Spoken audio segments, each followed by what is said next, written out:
जो मुख्य रूप से 7 ग्रह हैं, उन्हीं 7 ग्रहों को मान्यता दिए हैं। सूर्य, चंद्र, मंगल, बुध, गुरु यानी बृहस्पति, शुक्र और शनि। राहु और केतु को छाया ग्रह के रूप में मान्यता मिली है।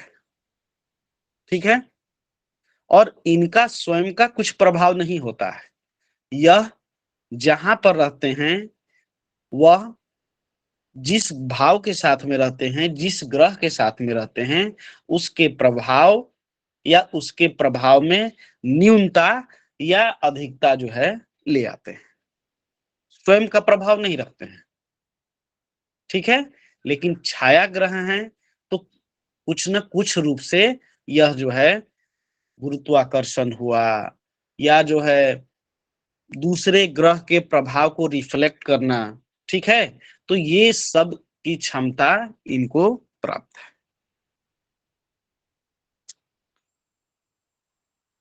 अपना अपना ज्योतिर्विदों ने, हमारे बहुत सारे ज्योतिर्विद हुए हैं और इन ज्योतिर्विदों के आधार पर हमारा जो शास्त्रों का निर्माण हुआ, तो उनमें जिनको मान्यता मिली उनमें पराशर मुनि, पराशर, नारद, जिनका पराशर होरा शास्त्र भी है, नारद का नारद संहिता है जो कि सर्वश्रेष्ठ है, गर्ग संहिता, देवल, कश्य, भृगु, वशिष्ठ, बृहस्पति, इन सभी का जो है सिद्धांत को कुछ न कुछ रूप से मान्यता हमारे ज्योतिर्विदों ने दिया, आधुनिक रूप में भी और पुरातन यानी कि प्राचीन में भी। और जितने भी हमारे ज्योतिषी या ज्योतिर्विद हुए हैं, उन सभी का आधार गणित और फलित, ठीक है ना। आप लोगों को बताया गया होगा, जब हमारी पहली कक्षा जब चली थी, उसके अंतर्गत ज्योतिष शास्त्र को प्रत्यक्ष ज्योतिष शास्त्र कहा गया। प्रत्यक्षम ज्योतिषम शास्त्रम। सूर्य, चंद्र और तारा जो हैं दृष्ट हैं, यह प्रत्यक्ष शास्त्र है। ज्योतिष में 3 स्कंध है, त्रिस्कंध, ठीक है। उसके अंतर्गत हमारा होरा शास्त्र, निर्णय स्कंध और गणित स्कंध। यह होरा शास्त्र क्या है? ग्रह, राशि एवं भाव की गणना, ग्रह, राशि एवं भाव की गणना ही वही हमारा होरा है, और इसके शुभ और अशुभ फल को हम ही फलादेश कहते हैं। यही तो है होरा शास्त्र। 3 चीज है मुख्य रूप से, त्रिस्कंध, गणित, फलित और सिद्धांत। गणित के बारे में कुछ आप लोगों को बता दिया गया है, फलित के बारे में कुछ चर्चाएं हुई हैं, और जो सिद्धांत हैं उन सभी के बारे में हम लोग चर्चा करेंगे। सिद्धांत ज्योतिष में क्या है? सिद्धांत ज्योतिष में ग्रह, नक्षत्र और योग, ग्रह, नक्षत्र और योग, करण इत्यादि जो हैं वह है हमारे सिद्धांत ज्योतिष। होरा के अंदर में क्या आते हैं? होरा के अंदर में हम लोग जो साधन करते हैं, इष्टकाल, भयात, भभोग, ग्रह स्पष्टि, यह सभी जो है इनके अंतर्गत में आते हैं। दूसरा जो हमारा फलित है, जिसके अंतर्गत हमारा पंचांग का ज्ञान भी है, प्रश्न कुंडली, काल, समय का ज्ञान, वही हमारा फलित का मूल जो है सो बीज कहिए, वह बीज है।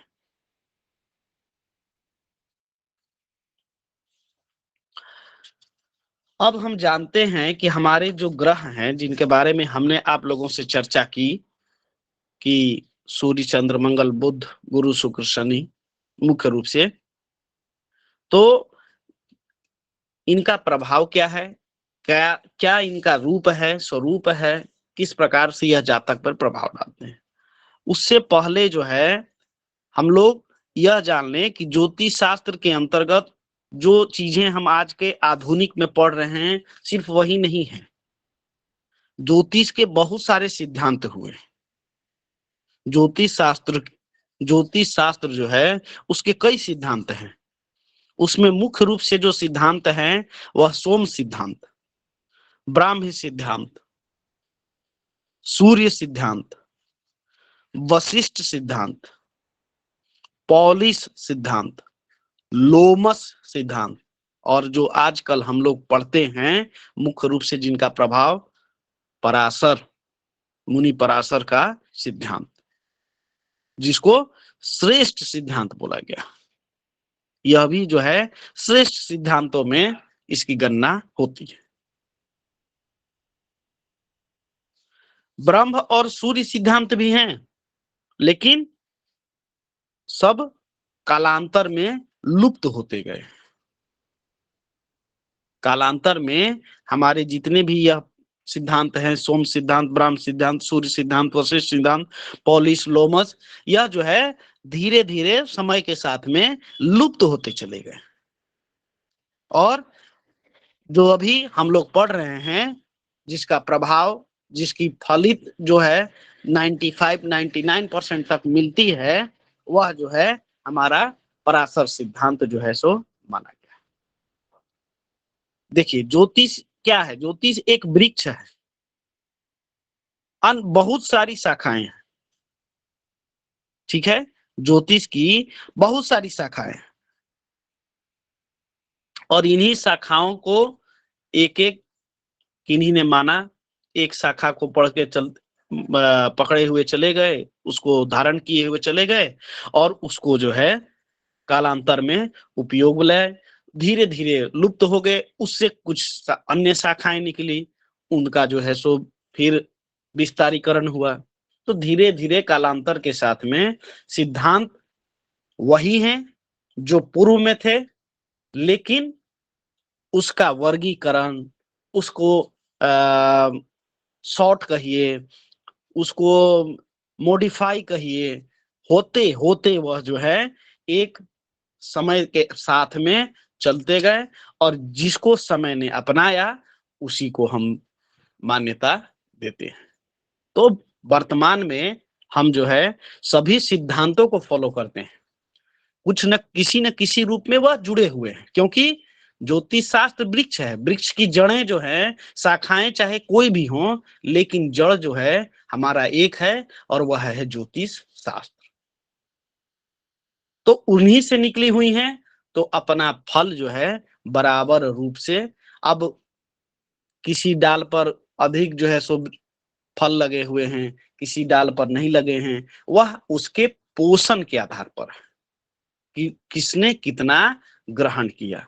आज यहाँ पर 25-30 लोग हैं, हमारी बातों को कितने लोग धारण करते हैं, क्योंकि सबकी धारण क्षमता एक जैसी नहीं होती है।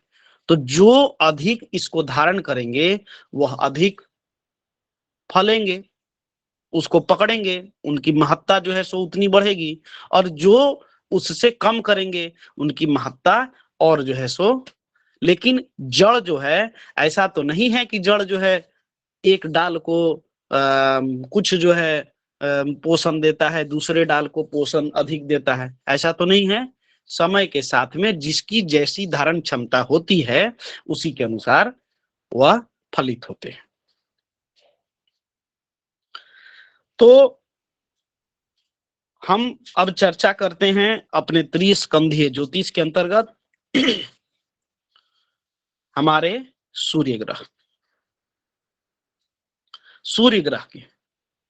सूर्य क्या है? इसको राजा कहा जाता है। सूर्य जो है राजा है, ग्रहों में राजा इसको माना गया है। और सूर्य जो है आत्मा कारक। आप लोग लिखते चलें, जो चीजें अब हम बताने वाले हैं वह जो है लिखते चलें। सूर्य जो है आत्मा कारक है, सूर्य जो है आत्मा कारक है। और इनके थोड़ा परिवार के बारे में हम चर्चा करते हैं। तो सूर्य के पिता जो हैं कश्यप, सूर्य के पिता कश्यप, इनकी 2 माताएं अदिति और दीति। अदिति देवताओं की माता और दीति जो है दानवों की। विवाह सूर्य का विश्वकर्मा जी की पुत्री संज्ञा से हुआ। विवाह जो है सूर्य भगवान का विश्वकर्मा जी की पुत्री संज्ञा से हुआ।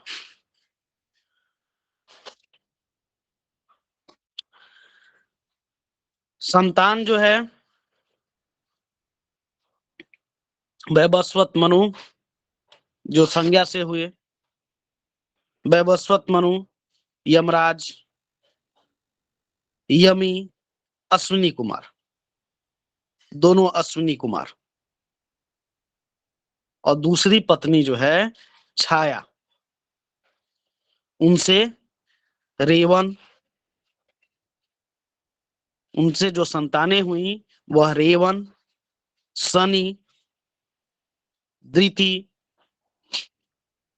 वृष्टि और सावर्णिक मनु। सूर्य भगवान को ही ज्योतिष के प्रवर्तक के रूप में जाना जाता है। गुरुजी थोड़ा स्लो बोलेंगे गुरुजी, लिखने में दिक्कत हो रही है। पुनः पुत्र के बारे में चलिए पुनः मैं एक बार बोल देता हूं। सूर्य जो है आत्मा कारक हैं। सूर्य के पिता कश्यप, ऋषि कश्यप। माता इनकी 2 अदिति और दीति। अदिति को देवताओं की माता और दीति को दानवों की माता। विवाह विश्वकर्मा जी की सुपुत्री संज्ञा से, उनसे संतान मुख्य रूप से 10 संतान हैं। 5 संज्ञा से और 5 छाया से। तो संज्ञा से जो संतान हुई वह वैवस्वत मनु, यमराज, यमी और 2 अश्विनी कुमार, 5 संतान। और छाया से दूसरी पत्नी छाया, उनसे रेवन, शनि, दिति, बिष्टि और सावर्णी मनु, ये 5 संतान। क्लियर है? क्लियर है? जी गुरु जी। चलिए, सूर्य भगवान को ही ज्योतिष के प्रवर्तक के रूप में जाना जाता है। सूर्य जो हैं पापग्रह भी हैं और सतोगुणी भी हैं। सूर्य जो हैं पापग्रह भी हैं और सतोगुणी भी हैं। सूर्य जो हैं अग्नि तत्व प्रधान है इनका। सूर्य को अग्नि तत्व प्रधान, ऊर्जा के स्रोत। इनकी राशि सिंह, स्थिर स्वभाव। राशि सिंह, स्वभाव स्थिर। सिंह स्थिर राशि है ना? बताइए। सूर्य जो हैं क्रूर भी हैं। सूर्य जो हैं क्रूर भी हैं। इनको संज्ञा क्रूर दी गई है। इनका रंग जो है ताम्र रंग, रक्तवर्ण भी बोला जाता है, लेकिन मुख्यतः ताम्र रंग है।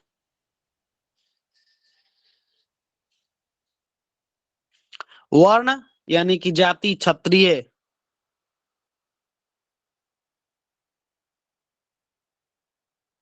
और यह दिन में बलि होते हैं। दिन में बलि होते हैं। मेष राशि के 10 अंश पर उच्च होते हैं। मेष राशि के 10 अंश पर उच्च होते हैं और तुला राशि के 10 अंश पर नीच होते हैं। एक सूत्र ध्यान में रख लीजिएगा आप लोग कि जो ग्रह जिस राशि में उच्च का होता है जो ग्रह जिस राशि में उच्च का होता है वह ग्रह उससे 7वीं राशि में नीच का होता है। वह ग्रह उससे 7वीं राशि में नीच का होता है। तो मेष राशि में 10 अंश पर उच्च का होता है, तो उससे 7वीं राशि, मेष से 7वीं तुला, तुला राशि में 10 अंश पर नीच का हो जाता है। गुरुदेव एक बार पुनः बोलिएगा इसको। सूर्य मेष राशि में 10 अंश पर उच्च और तुला राशि में 10 अंश पर नीच। और सूत्र है सभी ग्रहों के लिए, जो ग्रह जिस राशि में उच्च का होगा जितने अंश पर, उससे 7वीं राशि में नीच का होगा। जो ग्रह जिस राशि में उच्च का होता है उससे 7वीं राशि में नीच का हो जाता है। ठीक है। जी गुरुजी। सूर्य जो है एक राशि में 30 दिनों तक संचरण करते हैं, गोचर करते हैं या भ्रमण करते हैं। उसी को हम संक्रांति काल भी कहते हैं। गुरुजी पुनः बोले। सूर्य एक राशि में 30 दिनों तक संचरण करते हैं। जो प्रत्येक माह की संक्रांति होती है वह सूर्य का राशि परिवर्तन ही होता है, जिसको संक्रांति कहते हैं। पंचांग में आप लोगों को बताया गया होगा। जी भगवान। गोचर भी कहा जाए तो सूर्य एक राशि में 30 दिनों तक रहते हैं, वही उनका गोचर समय भी होता है।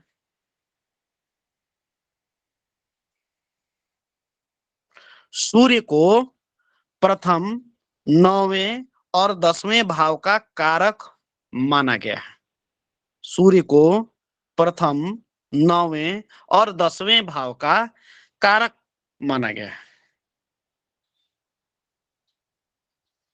सूर्य को प्रथम, 9वें और 10वें भाव का कारक कहा गया है, माना गया है। जो लिखिए,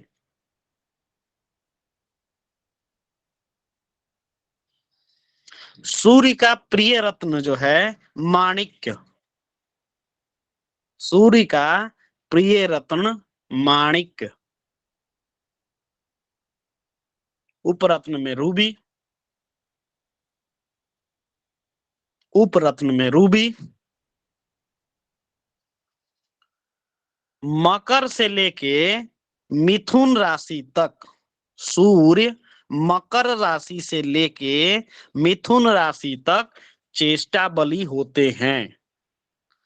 सूर्य मकर राशि से लेके मिथुन राशि तक चेष्टा बली होते हैं। शरीर में निवास स्थान इनका हड्डियों पर भी होता है। शरीर में निवास स्थान हड्डियों पर भी होता है।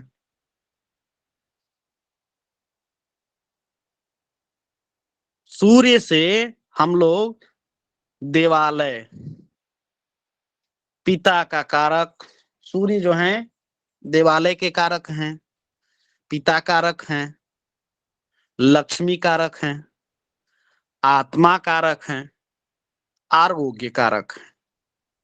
सूर्य देवालय के कारक, पिता कारक, लक्ष्मी कारक, आत्मा कारक और आरोग्य कारक हैं। सूर्य का अधिपत्य हड्डियों पर होता है। सूर्य का अधिपत्य हड्डियों पर भी होता है। साथ ही साथ में पुरुष की कुंडली में दाहिने नेत्र पर सूर्य का अधिपत्य होता है और स्त्री की कुंडली में बाएं नेत्र पर अधिपत्य होता है। सूर्य पुरुष की कुंडली में दाहिने नेत्र पर प्रभाव रखते हैं, आधिपत्य होता है। और स्त्री की कुंडली में बाएं नेत्र पर इनका अधिपत्य होता है। ये गौरी दत्ता जी बार बार लेफ्ट और राइट क्यों हो रहे हैं? जी गुरुदेव सर, प्रणाम, मेरे की गुरुदेव, आवाज उनके यहाँ सुनाई नहीं पड़ नेटवर्क रहा की है, समस्या है। तब ऐसी कैसी बैठी जाए, आवाज कट आ रही है, तब इधर उधर नेटवर्क की गुरुदेव प्रॉब्लम जी, है। वहाँ जहाँ क्षमा वो करिए। रहते हैं भगवान, वहाँ वो नेटवर्क की समस्या है भगवान। ठीक है, ठीक है, ठीक है, म्यूट होइए, म्यूट होइए। सूर्य का मेरुदंड, स्नायु और नाड़ी तंत्र पे अधिपत्य होता है, प्रभाव होता है। सूर्य का मेरुदंड, स्नायु और नाड़ी तंत्र पर भी आधिपत्य होता है।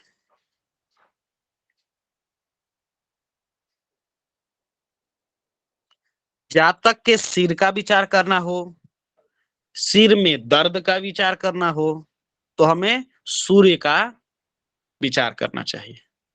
सूर्य से हम लोग जातक के सिर का विचार, सिर में दर्द, मुख का विचार। जी बोलिए गोरी गोरी भट्टा जी। गुरुदेव थोड़ा हेडलाइन शीर्षक नहीं समझ आया मेरा, सुनाई नहीं पड़ा।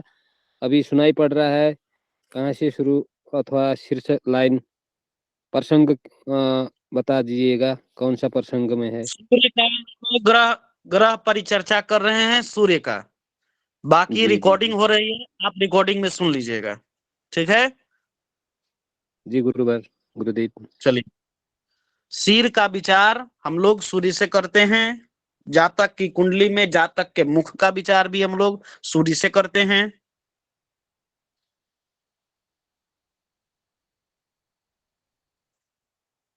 धातु जो है, सूर्य का धातु जो है, तांबा सोना दोनों है, तांबा और सोना दोनों। देखिए, रत्न जो है माणिक, आप लोगों को मैंने बताया, रत्न पहनते क्यों है यह जान लीजिए। रत्न ग्रहों को बल देने के लिए हम लोग पहनते हैं। जो लोग, आप लोग को जब रत्न प्रकरण चलेगा, रत्न खंड में आप लोगों को बताया जाएगा कि रत्न तब धारण करना चाहिए जब किसी ग्रहों को हमें बल प्रदान करना हो। ठीक है? किसी भी ग्रह को यदि बलि करना है या बल प्रदान करना है तो हमको रत्न धारण करना है चाहिए। ठीक है? ग्रहों को कमजोर करने के लिए उसका दान भी किया जाता है। ठीक है? लेकिन अगर किसी ग्रह को हमको बलि बनाना है तो हमको रत्न धारण करना चाहिए। वो रत्न धारण करने से उससे संबंधित जो एनर्जी होती है, जो ऊर्जा होती है, वह वो रत्न जो है खींच के एकत्रित करता है और जातक के पास में ले आके देता है, तो वह ग्रह जो है बलि हो जाता है। ठीक है? इसीलिए आप लोग ध्यान रखिएगा कि रत्न हमेशा किसी ग्रह को बल देने के लिए ही पहनना चाहिए। अच्छा, सूर्य जब किसी जातक की कुंडली में अपना प्रभाव डालते हैं या उनका प्रभाव होता है तो जातक के सिर पर बाल जो है थोड़े कम होते हैं। सूर्य यदि प्रभाव डालते हैं किसी जातक की कुंडली पर तो जातक के सिर से बाल जो है थोड़ा कम होते हैं, सामान्य से कम। अब स्त्रियों की कुंडली में उनके तो बाल ही बाल होते हैं, तो उसमें भी केश संबंधित समस्या जो है ले आते हैं। ठीक है? तो सूर्य यदि किसी की जातक की कुंडली में प्रभाव डाल रहे हैं तो बाल सामान्य से कम होंगे। सूर्य के प्रभाव वाला जातक, सूर्य के प्रभाव से जातक या सूर्य के प्रभाव वाला जातक, उसका नेत्र जो है लाल होगा।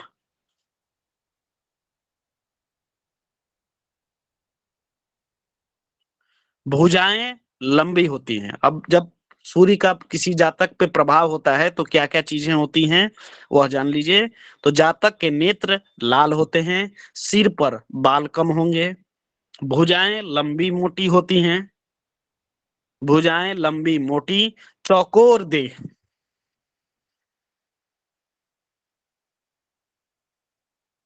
यह जो है जातक के शरीर पर प्रभाव जो है देखे जाते हैं अगर सूर्य अपना प्रभाव किसी जातक पर डालते हैं तो। सूर्य का प्रभाव पशु भूमि, गौशाला, सूर्य का प्रभाव पशु भूमि और गौशाला पर ज्यादा होता है। क्रीड़ा स्थान पर भी प्रभाव होता है। सूर्य का प्रभाव क्रीड़ा स्थान पर भी होता है। वन और पर्वतों पर भी इसका प्रभाव देखा गया है। सूर्य का प्रभाव वन और पर्वतों पर भी होता है।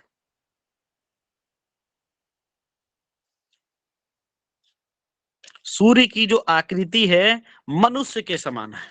सूर्य की आकृति मनुष्य के समान है। सूर्य के देवता अग्निदेव,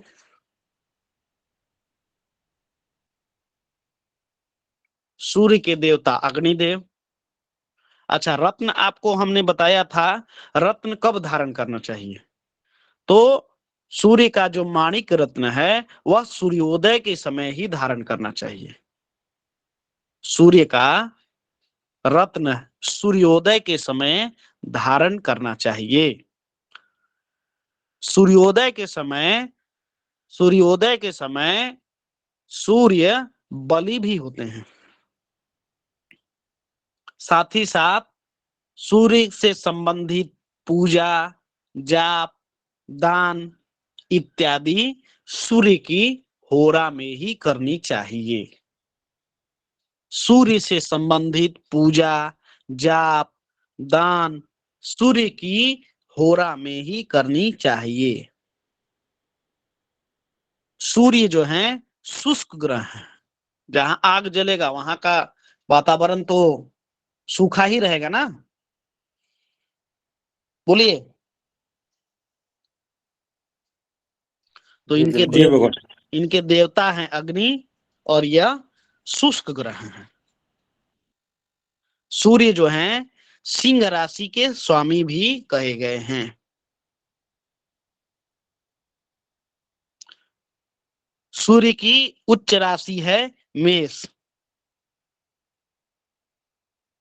सूर्य की उच्च राशि है मेष और इसमें 10 अंश तक उच्च के माने जाते हैं, आप लोग को बता ही दिए।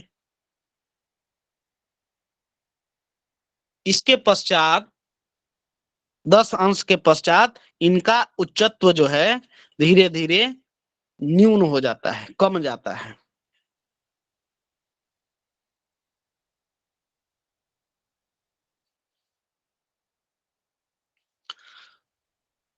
सूर्य की मूल त्रिकोण राशि सिंह है। सूर्य की मूल त्रिकोण राशि सिंह है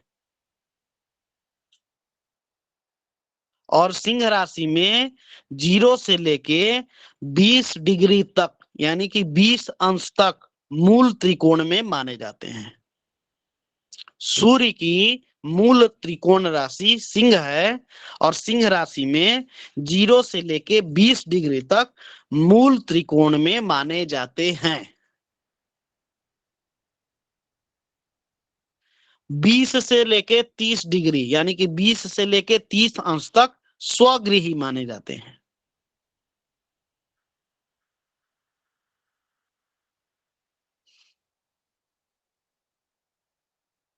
बीस से 30 अंश तक स्वगृही माने जाते हैं।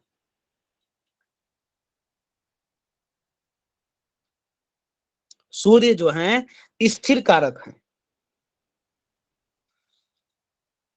सूर्य जो है कर्म के भी कारक है। सूर्य गुरुजी कर्म के कारक जीरो है।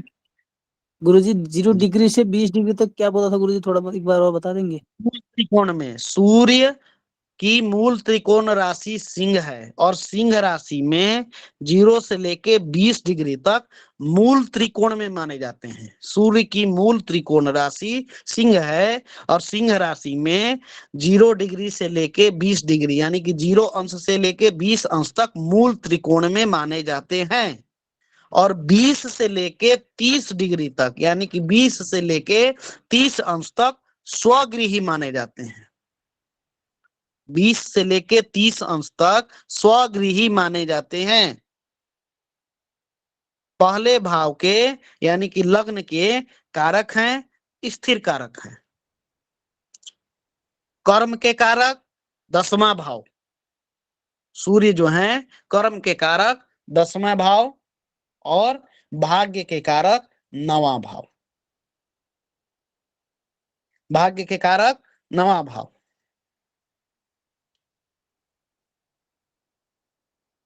ग्रीष्म ऋतु के प्रधान देवता हैं। सूर्य जो है ग्रीष्म ऋतु के प्रधान देवता हैं।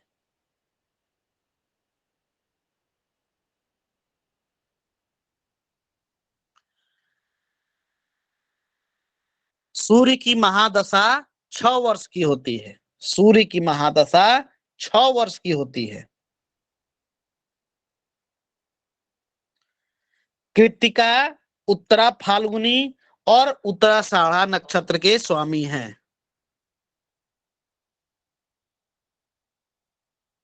कृत्तिका, उत्तरा फाल्गुनी और उत्तराषाढ़ा नक्षत्र के स्वामी हैं।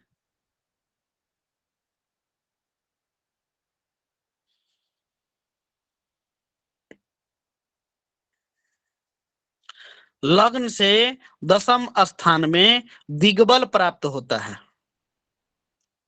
सूर्य को लग्न से 10वें स्थान में दिग्बल प्राप्त है।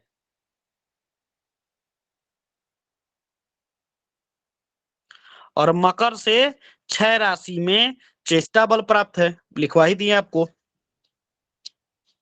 मकर से 6 राशि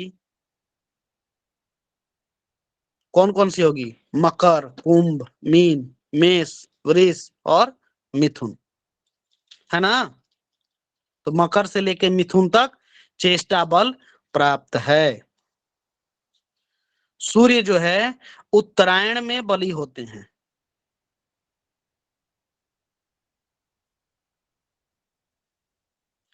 सूर्य उत्तरायण में बली होते हैं। चमत्कार चिंतामणि नामक ग्रंथ में सूर्य को दक्षिणायन में भी बली माना गया है। चमत्कार चिंतामणि नामक ग्रंथ में सूर्य को दक्षिणायन में भी बली माना गया है।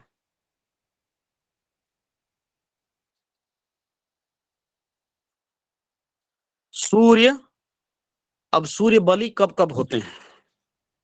सूर्य अपनी राशि में, अपनी मूल त्रिकोण राशि में, उच्च राशि में, सूर्य अपनी राशि में, मूल त्रिकोण राशि में, उच्च राशि में, अपनी होरा में या अपने मित्र की राशि में बली होते हैं। सूर्य अपनी राशि में, मूल त्रिकोण राशि में, अपनी उच्च राशि में, अपनी होरा में और अपने मित्र की राशि में बली होते हैं।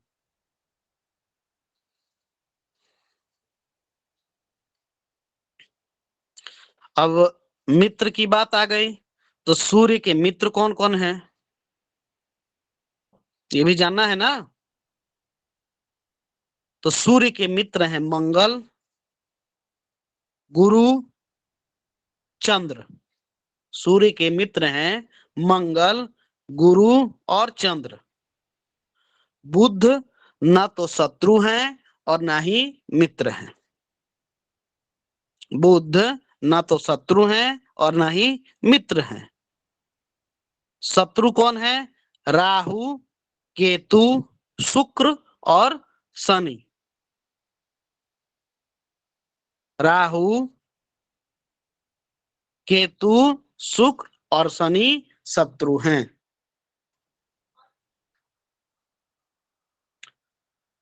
सूर्य की 7वीं दृष्टि प्रधान दृष्टि है।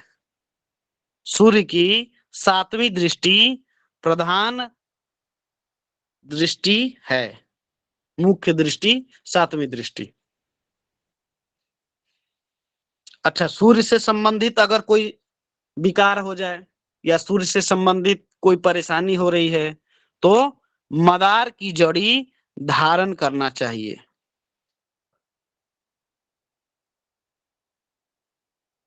सूर्य की मदार की जड़ी धारण करनी चाहिए और उसमें भी गणपति अर्क यदि प्रतिमा प्राप्त होती है तो शुभ है।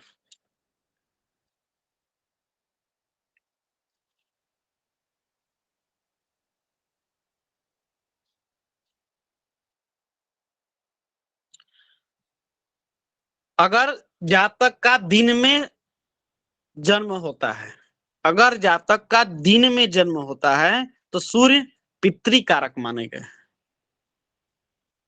रात में जन्म होता है तो शनि जो है पितृकारक हो जाते हैं। अगर दिन में किसी जातक का जन्म हो तो सूर्य पितृकारक हो जाते हैं और वहीं अगर रात में जन्म हो तो पितृकारक शनि हो जाते हैं।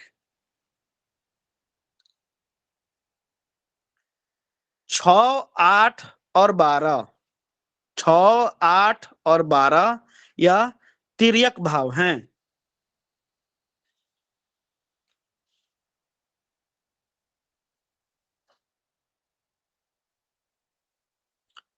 स्वाद, स्वाद लिख लीजिए। कटु, कटु स्वाद है। लवण, अच्छा, सूर्य का प्रभाव जिस जातक पे रहता है वैसे लोग मोटा वस्त्र धारण करते हैं। देखते होंगे खादी वगैरह के वस्त्र जो है धारण करते हैं लोग ना। तो सूर्य के प्रभाव वाले जातक अधिकतर मोटा वस्त्र धारण करते हैं, पहनते हैं।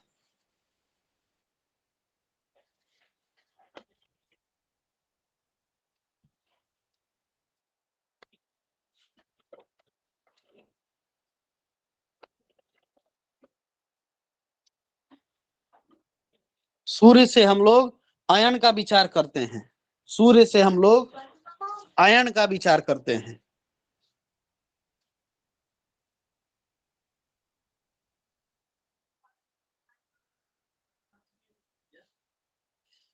काल पुरुष के आत्मा पर या जातक के आत्मा कारक सूर्य ही होते हैं।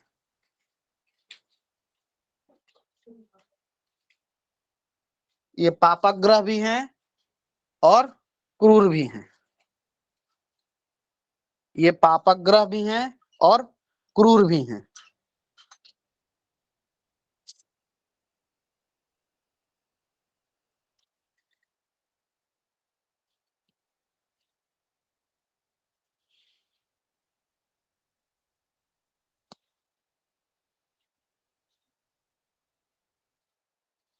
अब देखिए सूर्य से बनने वाले योग, सूर्य से बनने वाले योग।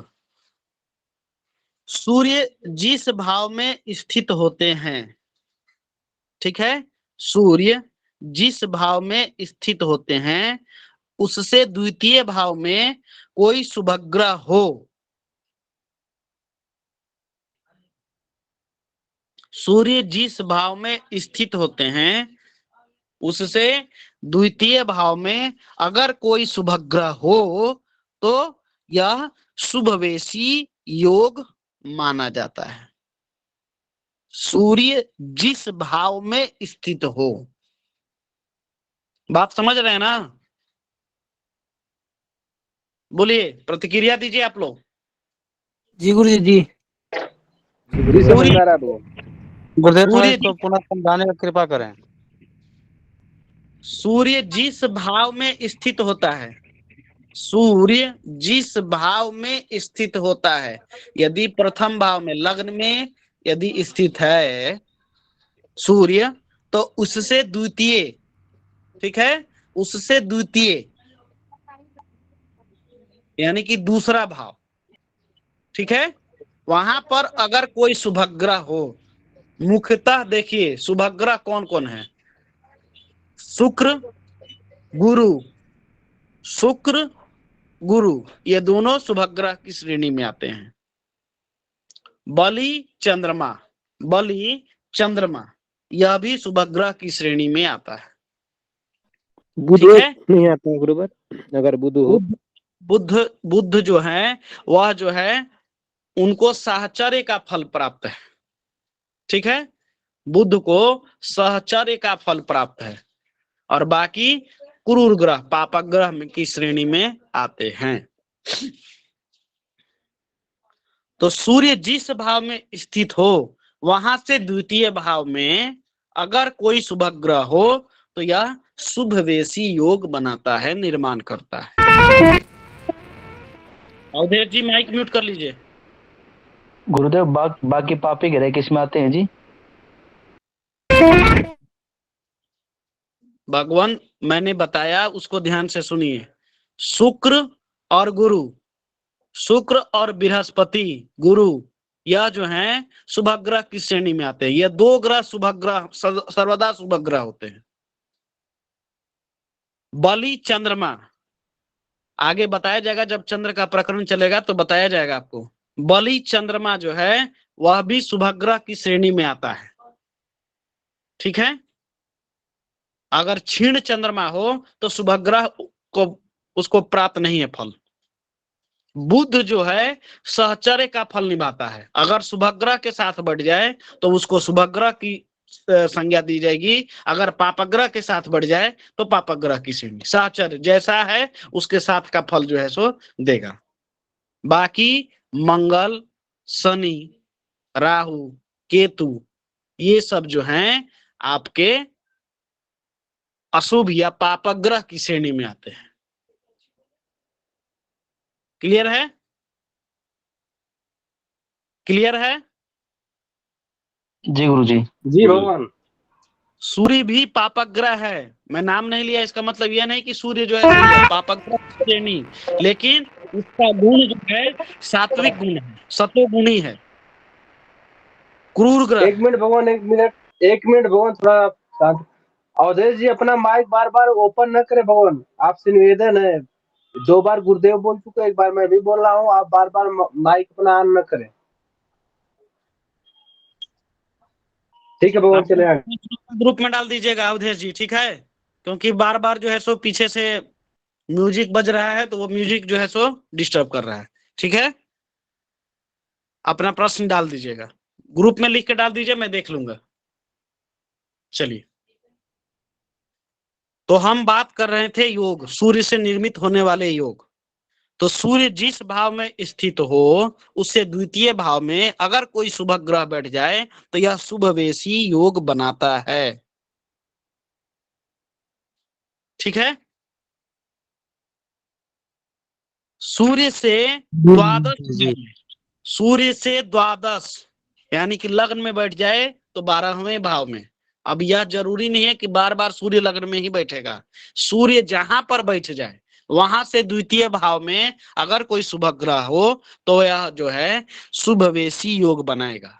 अगर द्वादश भाव में, बाकी भाव की बात नहीं कर रहा हूं, अगर द्वादश भाव में अगर कोई शुभ ग्रह बैठ जाए तो यह जो है शुभवासी योग बनाएगा। सूर्य जहां पर भी बैठा हो, जिस भाव में बैठा हो, जिस भाव में स्थित हो, वहां से द्वादश भाव में अगर कोई शुभ ग्रह बैठ जाए तो यह शुभवासी योग बनाएगा, ठीक है। अब देखिए, अगर द्वितीय भाव में और द्वादश भाव में, द्वितीय भाव में और द्वादश भाव में दोनों में अगर शुभ ग्रह बैठ जाए तो यह जो है उभयचरी योग बनाएगा,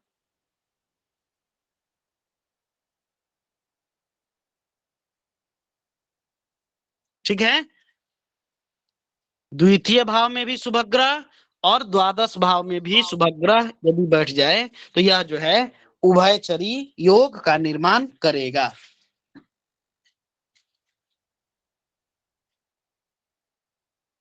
चलिए अब बात करते हैं कि अगर पापग्रह बैठ जाए तो, ठीक है। अगर सूर्य जहां स्थित हो वहां से द्वितीय भाव में अगर कोई पापग्रह बैठ जाए तो यह जो है पापवेशी योग बनाएगा, ठीक है। सूर्य जहां पर बैठा हो, सूर्य जहां पर स्थित हो वहां से द्वितीय भाव में अगर पापग्रह बैठ जाए तो यह पापवेशी योग बनाएगा।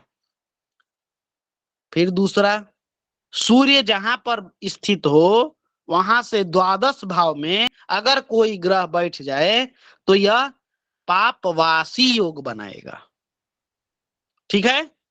सूर्य जहां पर स्थित हो वहां से द्वादश भाव में अगर कोई पापक ग्रह बैठ जाए तो यह पापवासी योग निर्माण करेगा। और दोनों में यानी कि द्वितीय और द्वादश दोनों भाव में अगर कोई पापक ग्रह बैठ जाए, दोनों में, द्वितीय भाव में भी और द्वादश भाव में भी, दोनों में अगर पापक ग्रह बैठ जाए तो यह पाप उभयचरी योग का निर्माण करेगा, ठीक है। जी भगवान, समय भी भगवान हो गया है, अब प्रश्न ले लीजिए, आगे कक्षा कल बताइएगा भगवान। आगे बताएंगे। 2-3 चीजें हैं, यह जो है सो बता लेते हैं, इसके बाद में आगे चर्चा करेंगे। जी ग्रह भगवान। ग्रह को 4 पद की दृष्टि, प्रत्येक ग्रह को 4 पद की दृष्टि प्राप्त है, ठीक है। 4 जी पद, भगवान। एक पाद, द्विपाद, त्रिपाद और चतुष्पाद, ठीक है। जी भगवान। पीछे से कोई आवाज आ रहा है क्या? इन सभी चीजों को बाद में बताया जाए, आज से संबंधित प्रश्न ले लिए हैं, इसको बाद में कल बताएंगे। जी जी कल बताइएगा, आज प्रश्न ले लें भगवान, समय हो गया है। चलिए ठीक है ठीक है ठीक है, एक एक करके प्रश्न लेंगे। जी मैं हैंडल कर लूंगा, ठीक है। एक एक लोगों के प्रश्न को लेने दीजिए। चलिए हरीश शर्मा जी। देखो नमूने में ये जो अपने सुवेशी और ये जो योग बने हैं, मैं उसमें एक चीज पूछ रहा था, सूर्य से जो दूसरा ग्रह है 12वें ग्रह में कोई युति में कोई ग्रह हो तो कौन सा योग बनेगा या नहीं बनेगा? बिल्कुल नहीं, वह जो है सो योग का जो है सो वहां पर खत्म हो जाएगा, खत्म हो सिर्फ जाएगा। अकेला यहाँ अकेले की बात हो रही है। जी जी ठीक है भगवान, ठीक है। जी ठीक है भगवान। राघवेंद्र जोशी जी। गुरुदेव प्रश्न वही था कि यदि सूर्य के साथ द्वितीय भाव या द्वादश भाव में शुभ और अशुभ दोनों भी ग्रह हो तो प्रश्न यही था। तो यह जो है सो योग जो है सो वहीं पर नष्ट हो जाएगा। और दूसरा चीज, प्रत्येक भाव से अभी आप लोगों को योग के बारे में बताया जाएगा। यह योग जो है, जो ग्रह बली होते हैं, जो भी ग्रह बली होते हैं, ठीक है, देखा जाएगा प्रत्येक भाव में किस ग्रह को कितना बल प्राप्त है। 6 प्रकार के बल होते हैं। अगर किसी ग्रह के पास षड्बल प्राप्त हो जाए, कोई शुभ ग्रह हो और उसको 6 बल प्राप्त हो जाए तो वह जो है सो उसका प्रभाव ज्यादा होगा। अगर कोई पापग्रह बैठ जाता है वहां पर तो यह जान लीजिए कि वह जो है उसके प्रभाव को कम कर देगा, नष्ट कर देगा, ठीक है। तो इन योगों का निर्माण तभी होगा जब अकेले ये ग्रह बैठे हों, ठीक है। जी गुरुदेव। चलिए और कोई प्रश्न? चलिए आनंद भट्ट जी। आनंद भट्ट जी।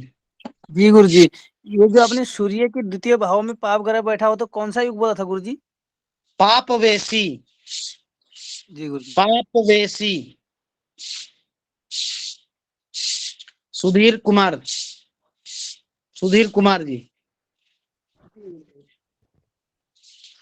गुरुदेव, जैसे इनके परिवार के बारे में लिखवाया जाता है ये कि इनके पिता ये, माता ये थी, पुत्री ये थी, तो इससे मतलब उसका कैसे कुछ निष्कर्ष निकलता है या केवल जानकारी के लिए है ये? जानकारी के लिए है, सिर्फ जानकारी के लिए है। जो लोग कर्मकांडी हैं उन लोगों को देखिएगा कि जब ग्रहों का आवाहन कराते हैं तो वो लोग जो है सो कश्यप बोलते हैं ना, ओम भूर्भुवः स्वः जी हाँ, जी कश्यप, जी। जिसकी अंगिरा तिरोज फलना जगह पे बोलते हैं ना इस तरीके से, मेरे को मंत्र याद नहीं है, ठीक है। नहीं तो जी जो जी जी भगवान, कर्मकांडी हैं वो जी बोलते हैं भगवान, जी भगवान। है। तो शायद दिनेश जी बता सकते हैं इसको अच्छे से। जी गुरुदेव, वो क्या होता है जो सूर्य की जब पूजा की सूर्य की होती है ना गुरुदेव, ये आदि देवता प्रत्यादि देवता जिनमें ये आते हैं, इनका सूर्य का पूरा परिवार, जी जी उनमें की जाती है गुरुदेव। जी। जैसे नहीं, गणेश जी का है, गणेश जी का है रिद्धि सिद्धि शुभ लाभ, और एक संतोषी माता और है उनकी, तो उनका भी आह्वान किया जाता है, तो उनमें किया जाता है। ये तो बहुत बड़ी काम की चीज है गुरुदेव। ये चीज नहीं है। मैं अभी इसको क्लियर कर देता हूँ। हमको सिर्फ 1 मिनट दे भगवान आप। किनका प्रश्न था? गुरुजी मैं बता देता हूँ। हाँ। ये भूर्भुव अशोक कलिंग देशोद्भव कश्यप गोत्र रक्त वर्ण भोर सूर्य यह गच्छ यह तिष्ठि है गुरुजी। हाँ हाँ हाँ।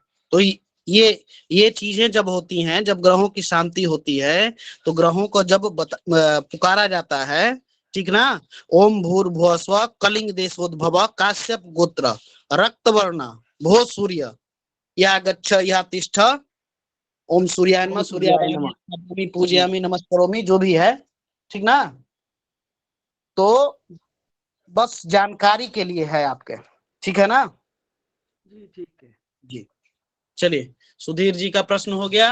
अब राजेश कुमार जी, राजेश जी अपना प्रश्न रखें। जी गुरुजी अगर सूर्य से 12वें भाव में बुध हो तो कौन सा योग बनेगा? भगवान, यह जो है अगर शुभग्रह उसके साथ में बैठ जाए तो यह जो है शुभग्रह का जो है सो फल देगा। अगर क्रूर ग्रह बैठ जाए तो वह क्रूर ग्रह का फल देगा। और बुध को ना तो शुभ ग्रह की श्रेणी में रखा गया है और ना ही जो है आपका क्रूर ग्रह की श्रेणी में रखा गया है, सहचर्य का। तो ना तो वहां पर शुभवेशी होगा, ना वहां पर शुभवासी होगा, ना पापवेशी होगा, ना शुभवासी होगा। ठीक है?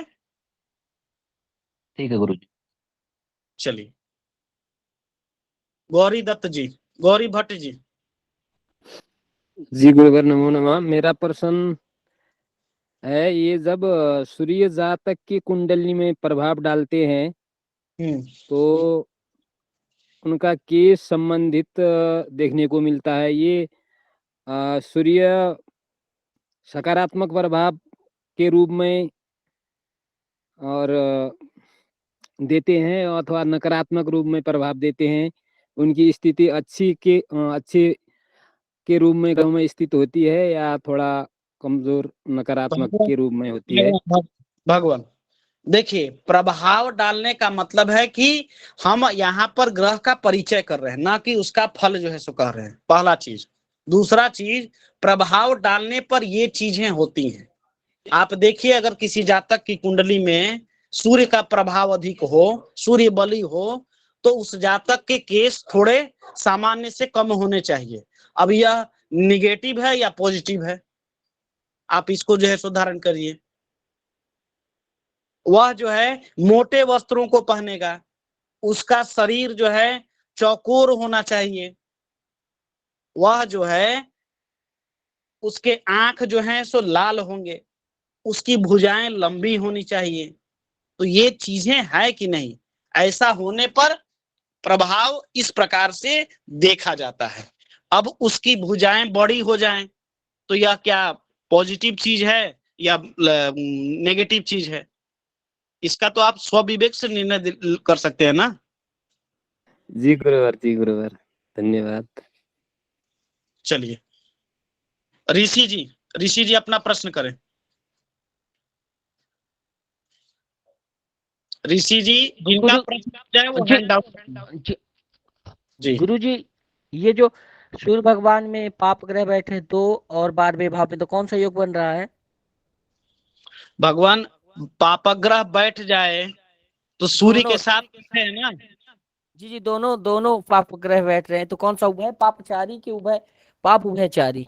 द्वितीय और द्वादश दोनों में, जी तो पाप उभयचरी योग का निर्माण होगा।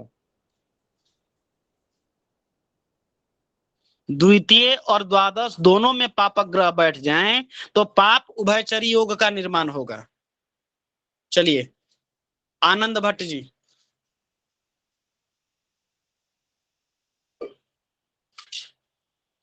आनंद भट्ट जी प्रश्न करें।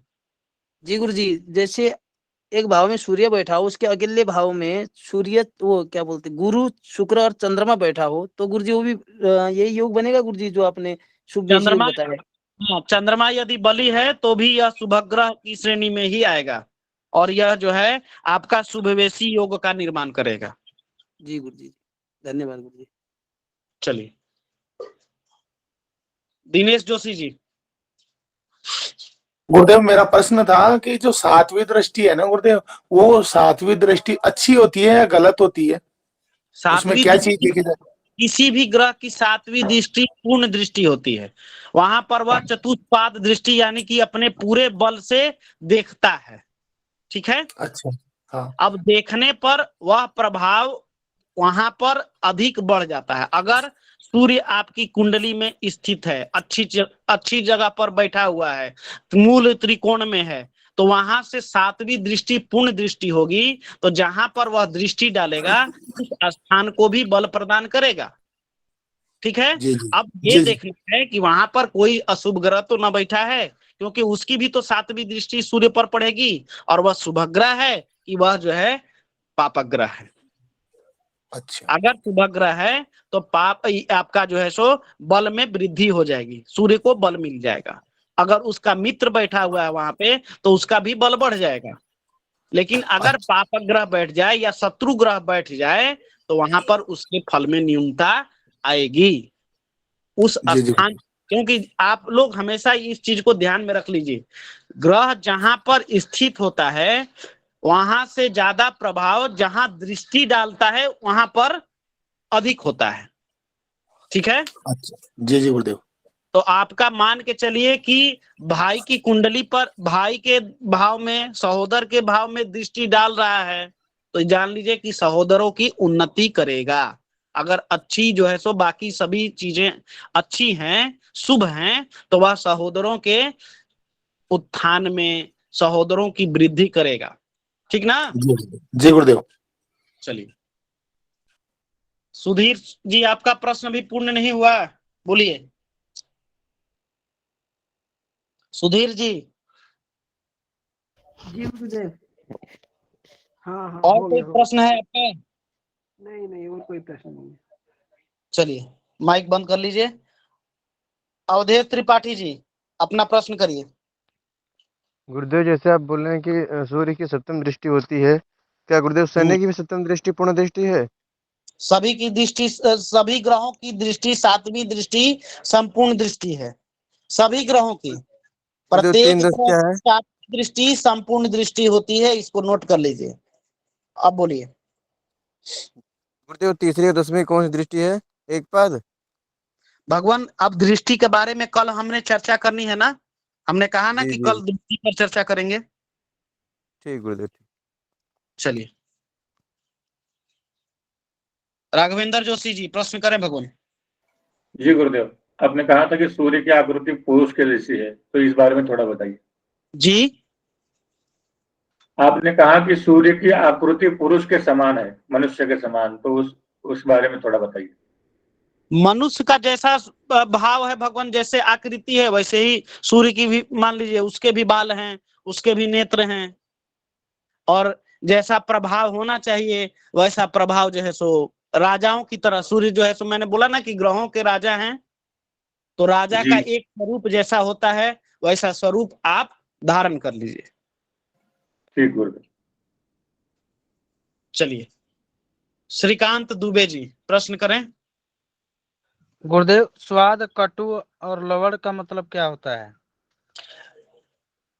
सूर्य प्रत्येक ग्रहों का एक जो है सो स्वाद रहता है। स्वाद का मतलब हो गया कि इनका जो स्वाद है, ठीक है, इनका जो रस है, प्रिय रस हुआ, वह कटु रस, ठीक है, जी लवण मिश्रित, ठीक है। जी जी जी गुरुदेव। हरिक शर्मा जी। ये भगवान ये चीज थी अपने मकर से 6वीं राशि तक, छठी तक ये चेष्टा बलि रहते हैं सूर्य। हाँ, तो सभी राशि में रहते होंगे ना, मकर के बाद में कुंभ, मीन, मकर 6 से राशियों में। मकर से लेके मिथुन तक, मकर, कुंभ, मीन, मेष, वृष, मिथुन, 6 राशि, इनमें यह जो है इनको चेष्टा बल प्राप्त होता है। आगे आप लोगों को बताया जाएगा कि दिग्बल क्या होता है, दृग्बल क्या होता है, चेष्टा बल क्या होता है, स्थान बल क्या होता है, इन सब के बारे में चर्चाएं होनी है। तो बाद में चर्चा करें। तो वह जो है सो अभी सिर्फ इसको नोट करिए और ध्यान में रखिए बस। जी जी। और किन्हीं का कोई प्रश्न शेष रह गया हो, निसंकोच होके पूछिए। चलिए, कोई प्रश्न नहीं। चलिए महेश जी प्रश्न करें भगवान। गुरुजी नमो नमः। नमः। गुरुजी मेरी राशि क्या है कि सिंह है, तो मेरे स्वामी सूर्य तो भगवान सिर में दर्द ज्यादा रहे, सिर में दर्द ज्यादा रहे, तो इसका क्या उपाय है भगवान? तो सूर्य का प्रभाव जो है सो आपके कुंडली में है, ठीक है जी और जी सूर्य का ही जो है सो हम लोगों का विचार करना है। आपके सिर में दर्द है तो हमको जी अन्य जी ग्रहों के साथ साथ में देखिए, यह जो है जो चीजें बताई जा रही हैं बहुत ग्रहों से आपकी ये चीजें मिलेंगी। जैसे वन जी क्षेत्र पर सूर्य का प्रभाव रहता है, ठीक है, जी जी हमने जी बताया है। हड्डियों पर जी जो है सूर्य का प्रभाव रहता है। आगे और ग्रहों की जब चर्चा करेंगे तो वहां पर भी ये चीजें निकल के आएंगी। तो कुंडली का एक ग्रह से हम किसी भी जातक का पूर्ण विश्लेषण नहीं कर सकते हैं। बाकी चीजों की स्थिति, उसकी दृष्टि, उसका शुभत्व, उसका जो है सो स्थान बल, उसका बलि होना, यह सारी चीजों पर डिपेंड होता है। अगर जी जी आपके सिर में दर्द है तो हो सकता है कि आपका सूर्य पीड़ित हो, जी जी जी ठीक है। जी जी जी देखिए प्रभाव, देखिए जातक का कोई भी किसी भी अभी ग्रह पर हम परिचर्चा कर रहे हैं तो आप लोगों को बता दें कि जिस स्थान पर जिस ग्रह का प्रभाव रहता है, ठीक है, अगर वह जो है बली है तो प्रभाव अपना पूर्ण दिखलाएगा, उसको विकसित करेगा, उसकी शुभता को बढ़ाएगा। और कहां पर यह जो है ग्रह जो है पीड़ित हो जाए, ठीक है, शत्रु दृष्ट हो जाए तो उसके प्रभाव में न्यूनता लाएगा। अगर किसी जातक की कुंडली में सूर्य पीड़ित हो जाए तो उसका मस्तिष्क संबंधित, अभी मैं बीमारियों पर चर्चा करूंगा, अभी इसके जो है सो क्षेत्रों के बारे में, कार्य क्षेत्र के बारे में भी इसके बारे में बताऊंगा। तो आप लोग थोड़ा सा धैर्य रखें, प्रत्येक चीजों का जो है तो रोगों के बारे में बताऊंगा, किस प्रकार के रोग होते हैं, ठीक है। तो ये सारी चर्चाएं शेष हैं, अभी पूर्ण जानकारी हम लोग सूर्य की नहीं प्राप्त किए हैं। कल जो है दृष्टि से चर्चा करेंगे, दृष्टि के बाद कार्य क्षेत्र इत्यादि का जो है हम लोग निर्णय करेंगे, ठीक है। जी गुरुदेव नमो नमः। गुरुजी नमो नमः। तो कल पुनः हम लोग इसी पर चर्चा करेंगे। तब तक आप लोग जो भी चीजें बताई गई हैं उसका थोड़ा अभ्यास करें। तो कक्षा की समाप्ति की घोषणा करते हैं। और कोई हैं? चलिए, समिति की तरफ से अभिजीत पांडे जी बोलिए भगवान। एक आखिरी प्रश्न आप ही का मैं लूंगा आज।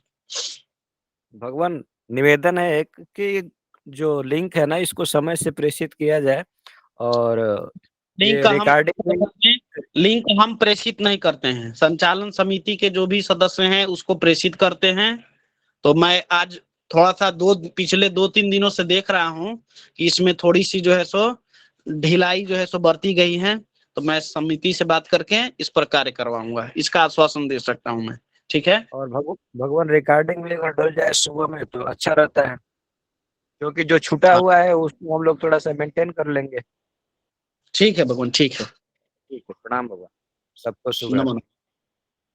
चलिए तो आज कक्षा समापन की घोषणा की जाती है। अवधेश जी शांति मंत्र के साथ समापन करें।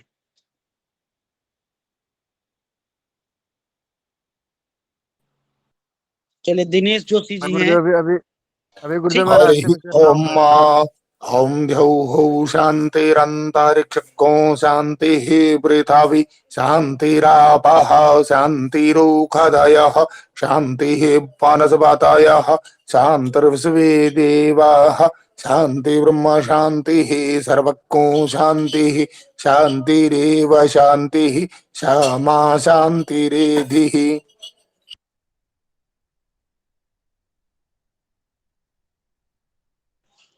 सर्वेभ्यो नमो नमः। सभी को शुभ रात्रि। पुनः कल कक्षा में हम लोग मिलते हैं। तब तक के लिए आप लोग तैयार रहें। धन्यवाद सभी का। नमो नमः। जी गुरुदेव।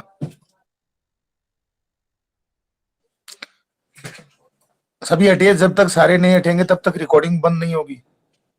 नमो नमः। नमो नमः। सभी रिमूव होइए, रिमूव होइए सभी, एक एक रिमूव होते जाओ। जब तक सारे रिमूव नहीं होंगे तब तक रिकॉर्डिंग बंद नहीं होगी। सर्वेभ्यो नमो नमः। सर्वेभ्यो नमो नमः। हर हर नमो महादेव। नमः। संदीप जी रिमूव हो।